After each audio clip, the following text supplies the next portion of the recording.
Friends, నేను మీ Saudi crony. ఇవాళైతే జిద్దాలో second part అయితే మంచి మంచి లొకేషన్స్ వచ్చి వెళ్తాను. ఇవాళైతే మేము ఫస్ట్ అయితే మనం రెడ్ సీకి అయితే వెళ్దాం. ఫస్ట్ అయితే రెడ్ సీ అయితే మీకు చాలా బాగుంటుంది. ఫస్ట్ అయితే రెడ్ సీ అయితే మేము వెళ్ళాం. ఫస్ట్ అంటే ఈవినింగ్ అక్కడ చాలా బాగుంటుంది, కూల్గా ఉంటుంది అని చెప్పేసి ఈవినింగ్ అయితే బయలుదేరి వెళ్ళమాట. అక్కడైతే చాలా బాగుంది వ్యూ, చాలా బాగుందని చెప్పేసి చైర్ అయితే తెచ్చుకుని మేము కాసేపు అక్కడ కూర్చొని ఆస్వాదిద్దామని చెప్పేసి కాసేపు అయితే ఉన్నమాట. అక్కడైతే చాలా మంది వచ్చారు. మేమైతే సెపరేట్గా వేరే దిక్కున అయితే కూర్చొని ఉన్నాము. ఇంకా ఈవినింగ్ అయిపోయింది. పక్కనే ఉన్నారు ఎవరో వచ్చి, అక్కడ పక్కన యామ్ బీచ్ అని ఒకటి ఉంటుంది, అక్కడ చాలా బాగుంటుంది, స్విమ్మింగ్ చేయొచ్చు అని చెప్పేసి అన్నారు. అయితే సరే కదా అని పదా అని చెప్పేసి ఇంకా చదువుకొని మేము అయితే వెళ్ళిపోయాం. యామ్ బీచ్ చాలా బాగుంది. Welcome to the yam beach. ఇక్కడ ఫీజు వచ్చేటప్పటికి ఒక 1 పర్సన్కి వచ్చి 150 రియల్స్, అది కపుల్స్కి అయితే డిస్కౌంట్ ఉంటుంది. మేమైతే లోన్కి అయితే వెళ్ళిపోయాము. ఇక్కడైతే సేమ్ లైక్ గోవాలో ఉంటుంది. గోవాలో సేమ్ సిట్టింగ్, కూర్చోవడానికి, రిలాక్స్ అవ్వడానికి అయితే బెంచెస్, బెడ్ షీట్స్ అయితే ఇస్తారు. అయితే మేమైతే ఇంకా రెడీ అయ్యి ఇంకా చాలా బాగుంది కదా అని చెప్పేసి లోన్కి అయితే వెళ్ళాము. లోన్ అయితే చాలా బాగుంది.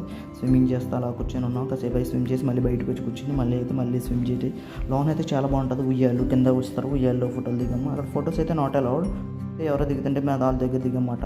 అయితే ఇంకా బయలుదేరి వచ్చేసమాట. అక్కడ పక్కన రెడ్ సీ పక్కనే ఎవరో చేపలు పడుతున్నారని చూసేటప్పటికి వాళ్ళు అయితే ఫిలిపీన్స్ చేపలు అయితే పట్టారు. చేప అయితే పడ్డది, చాలా బాగున్నది పెద్ద చేప.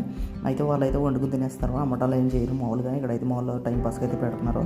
మీకైతే ఇది రెడ్ సీ అయితే ఇలా వస్తుంది, కెరటాలు అలా కొట్టుకుంటా పైకి లేస్తుంది అనమాట. నెక్స్ట్ అయితే ఆకలేస్తుందక్క వెళ్ళిపోదామని చెప్పేస్తే ఇవాళ గెట్ టుగెదర్ ఉంది, అందరం కలిపి భోజనం చేయాలి, చాలా బాగుంటుంది, అక్కడికి వెళ్దాం అని చెప్పేసి నాకైతే వెళ్ళండి. అక్కడ చూసేటప్పుడు నాకు అయితే మనసు అంతా కారిపోయింది. ఎందుకంటే అక్కడ మొత్తం అంతా మనకి ఈజిప్షియన్ ఫుడ్ అయితే పెట్టారు. అక్కడైతే ఉన్నాయి. నేనైతే అలా టేస్ట్ చేసాను, కానీ నేనైతే తినలేకపోయాను. కొన్ని అయితే తిన్నాను. ఎందుకంటే యాక్చువల్లీ అవి అయితే పైపైన కాల్చి అంత సీ ఫుడ్ అయితే విచిత్రంగా ఉంటుంది. పచ్చిరోళ్ళు అయితే ఇంకెలా ఉందో అలా పెట్టేస్తారన్నమాట. ఎలా మనమే ఒలుచుకుని తినాలి. మన ఇంటికాడ అయితే అలా కాదు, ఒలిచి నార తీసి నల్లగా అంతా తీసేసి వండుకుంటే ఇక్కడైతే అలా కాదు.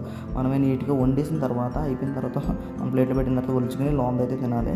నేనైతే ఒలుచుకోవడానికి చాలా అయిపోతుంది. అది అయిపోయిన తర్వాత వెంటనే మనం అక్క వెళ్ళిపోదామని చెప్పేసి వెంటనే బయలుదేరేసాం. నన్ను fountain view, this is the fountain view, world's the bestest fountain view. ఇది అయితే చాలా బాగుంటుంది. జిద్దాలో నేను మోస్ట్ ఎక్స్పీరియన్స్ అయితే ఇది చాలా బాగుంటుంది. ఇది మీరు జిద్దా వస్తే కంపల్సరీ ఇదైతే చూడాల్సిందే, ఫౌంటైన్ వ్యూ. ఇది చాలా బాగుంటుంది.